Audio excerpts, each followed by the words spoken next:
Hi guys, শুভ অষ্টমী। তোমাকে পুজো আশা করি সবার ভালো গেছে। আজকে দিনে দুপুরে কি রান্না করছি দেখো, লাউ সয়াবিন আলু দিয়ে একটা রেসিপি বানাইছি, তোমার সাথে শেয়ার করব। দেখো কত সুন্দর বানাইছি আজকে, তো তোমার সাথে শেয়ার করবো। ওর জন্য যে লাউ নিয়ে নিছি, আর আমি নটরিলাওয়ালা সয়াবিন নিয়ে, এটাই খুব সুন্দর লাগে আমাদের।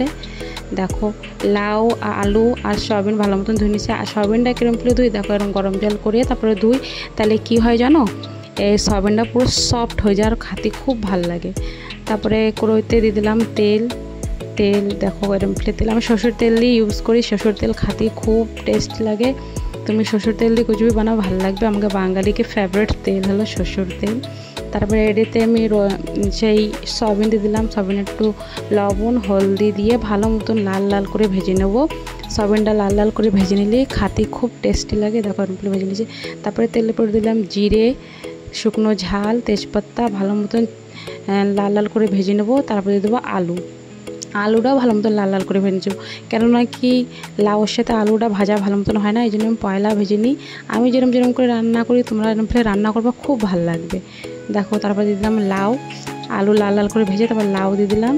লাউ ভি ভালো মতন ভাজবো। তারপর দিয়ে দিলাম কাঁচা ঝাল, আজকে কাঁচা ঝাল দিয়ে তরকারি রান্নবো লাউ। তারপরে লবণ হলদি ধনিয়া গুঁড়ি, তারপরে এইটাও ভালো মতন মিলিয়ে নেবো। খুব লাল লাল করে ভাজবো। দেখো অনেক মানুষকে লাউ বেশি ভাজা লাগে না, লেকিন আমি রান্না করি ভালো মতন ভেজে, তা আমার খেতে খুব ভালো লাগে। তা আমার এরকম রেসিপি এরকম ফেলে তোমরা যদি, আমি যেরকম ফেলে রাঁধতে সেরকম ফেলে তোমরা যদি রান্না করো তো খুব ভালো লাগবে। তারপর নিজের হিসাব মতন জল দেবো, এতে জল বেশি লাগে না, কেন কি লাউতে বেশি জল তো লাগে না। তাও নিজের হিসাব মতন দিয়ে দেবা, লাউ যত নেবা সেত হিসাব মতন। তারপরে জলটা ফুটিয়ে আসলে এবার দিয়ে দেবো সয়াবিন, ভেজে রাখা সয়াবিন। দেখো সয়াবিনটা ফুটিয়ে আসলে দিলে এই হয় কি, ওর ভিতরে জল ভাব লাগে না, খেতেই ভালো লাগে। তারপর একটা করে আলু গলায় দেবো, কি আলু গলায় দিলে একটু সবজিটা একটু গাঢ় হয়ে যাবে, খেতে বি খুব ভালো লাগবে। তারপরে এতে ভেজে রাখা জিরে আর কালা মরিচ রয়েছে, ওইটা ভেজে রেখে দিয়েছি, সেটা দেখো ফাইনাল লুক। এই যে আমার সবজির দেখো কত সুন্দর হয়েছে। রেসিপিটা জরুর ট্রাই করে দেখো, খুব ভালো লাগবে। তারপরে এর সাথে বানাইছি আমি পুঁই শাকের চচ্চড়ি আলু দিয়ে। এই রেসিপি যদি তোমাকে লাগে কমেন্টে করে দিও, আমি দিয়ে দেবো। এই চচ্চড়ি খুব ভালো লাগে খেতে। আজকে থালে আছে চচ্চড়ি আর আলু সয়াবিনের তরকারি।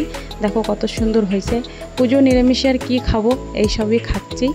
তা শুভ অষ্টমী, সবার পুজো ভালো যাক। আর আমার সাপোর্ট করো, ভিডিও ভালো লাগলে সাবস্ক্রাইব করো, লাইক অ্যান্ড শেয়ার বি করো। আর তোমাকে শুভ অষ্টমী থাকলো আমার তরফ সে।